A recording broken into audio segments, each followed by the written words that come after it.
नमस्कार बंधुरा तीन दिदिर हेसेले आरेकटा नतून एपिसोडे आपनादेर सबाइके स्वागत जानाई।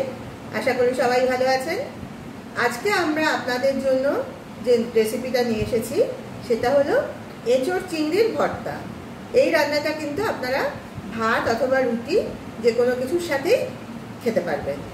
তাহলে প্রথমে দেখিয়ে দিই আমরা আজকের রেসিপির জন্য কি কি উপকরণ ব্যবহার করছি।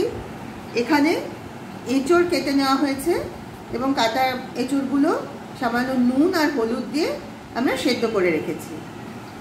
নিয়ে নিয়েছি কিছুটা চিংড়ি মাছ।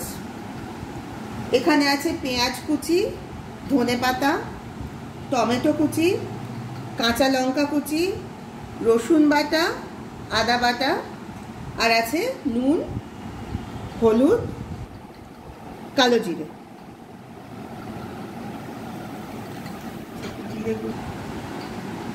আপনাদের আগেই বলেছি এঁচোড়টা আমরা সেদ্ধ করে রেখেছি। তো প্রথমেই যেটা করব আমরা এঁচোড়টা না হাত দিয়ে এইভাবে ছাড়িয়ে ছাড়িয়ে নেব।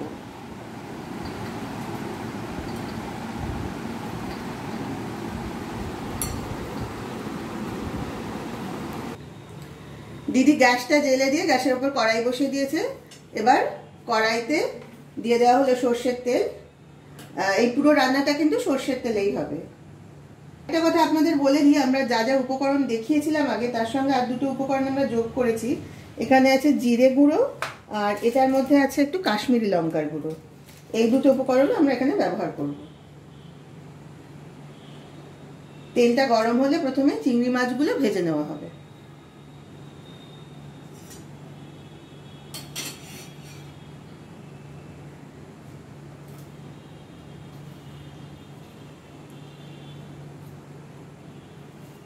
তেলটা গরম হয়ে গেছে, ধোয়া উঠছে তেল থেকে। এবার দিদি চিংড়ি মাছগুলো তেলের মধ্যে ছেড়ে দিল।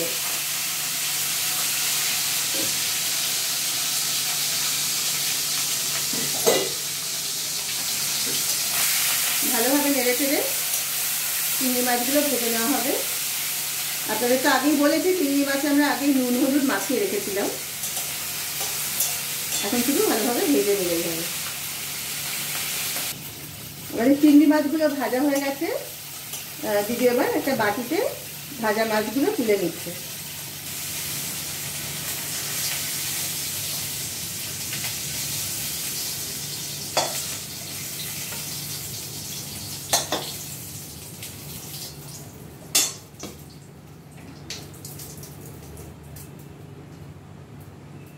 আর সামান্য তেল দিয়ে দিল।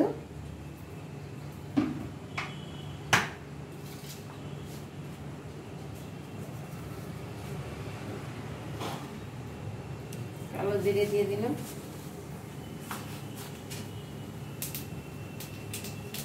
তাহলে ফোড়নে কালো জিরেটা দেওয়া হয়েছে। এবার দিয়ে দিচ্ছে কেটে রাখা পেঁয়াজ।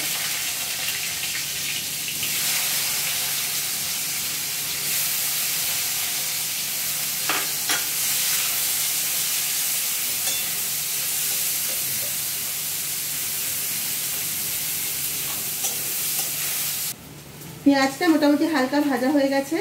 এবার তার মধ্যে দিয়ে দেওয়া হলো কেটে রাখা টমেটো।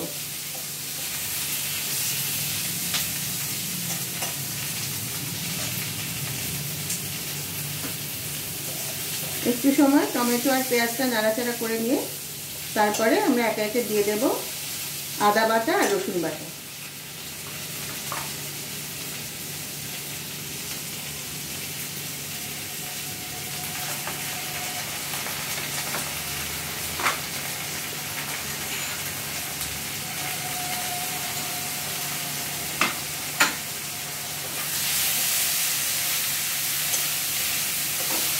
এবার সবগুলো দিদি খুব ভালোভাবে মিশিয়ে নিচ্ছে নেড়ে নেড়ে।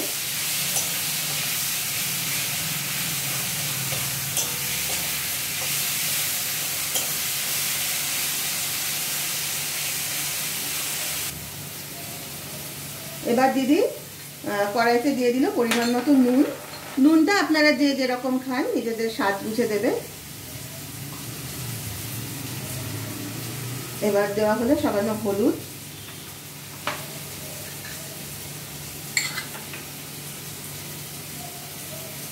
কাঁচা লঙ্কা, আমরা এখানে ঝালের জন্য কাঁচা লঙ্কাটাই ব্যবহার করেছি, আর রঙের জন্য একটু কাশ্মীরি লঙ্কার গুঁড়ো দিয়ে দেওয়া হলো।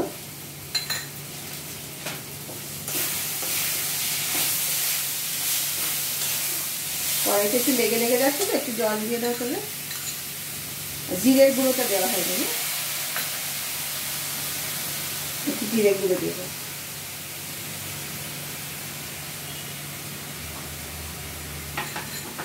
ব্যাস, এবার এই পুরোটা ভালোভাবে কষিয়ে দিতে হবে, তারপরে আমরা এঁচোড়টা দেবো।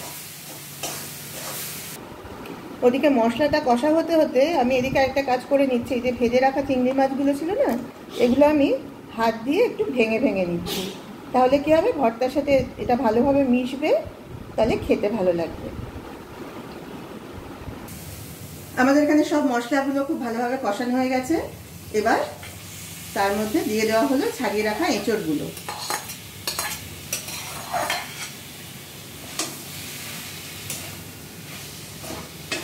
দিদি এবার এঁচোড়টা সব মশলার সাথে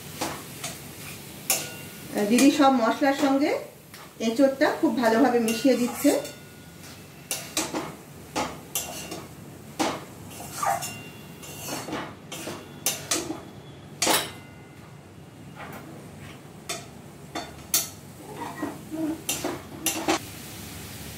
আচ্ছা, এবার কড়াইতে সামান্য পরিমাণে মিষ্টি দিয়ে দিলাম, চিনি দিয়ে দিলাম। হ্যাঁ, একটু মিষ্টি না দিলে স্বাদটা ঠিক ব্যালেন্স হয় না।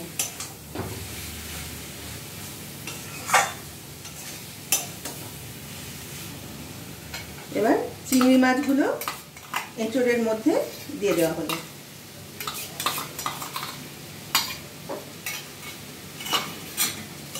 এবার দিদি খুব ভালোভাবে নেড়ে এঁচোড় আর চিংড়িটাকে মিশিয়ে দিচ্ছে।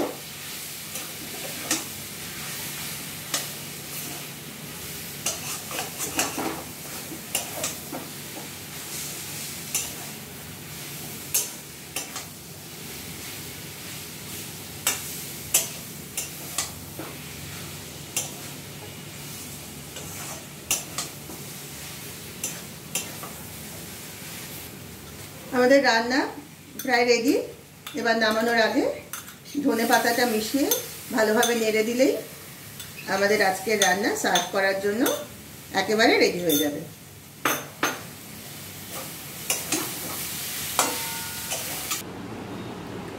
তাহলে রেডি হয়ে গেছে আমাদের আজকের রেসিপি, এঁচোড় চিংড়ির ভর্তা। এই রান্নাটা কিন্তু আপনারা ভাত, রুটি যে কোনো কিছুর সাথেই ভালোভাবে খেতে পারবেন। আর খেয়ে কেমন লাগলো সেটা কিন্তু অবশ্যই আমাকে কমেন্ট করে জানাবেন। আমরা কিন্তু আপনাদের কমেন্টের অপেক্ষায় থাকবো। আর আপনারা যত বেশি কমেন্ট করবেন, তত কিন্তু আমরা আরও নতুন নতুন রান্না আপনাদের জন্য নিয়ে আসতে উৎসাহিত বোধ করব। আজ তাহলে এই পর্যন্তই। সবাই ভালো থাকবেন। আর ভিডিওটা ভালো লাগলে অবশ্যই একটা লাইক আর শেয়ার করবেন। আর যারা যারা এখনও চ্যানেলটা সাবস্ক্রাইব করেননি, তারা প্লিজ চ্যানেলটাকে সাবস্ক্রাইব করে রাখুন। তাহলে আজ আসি, নমস্কার।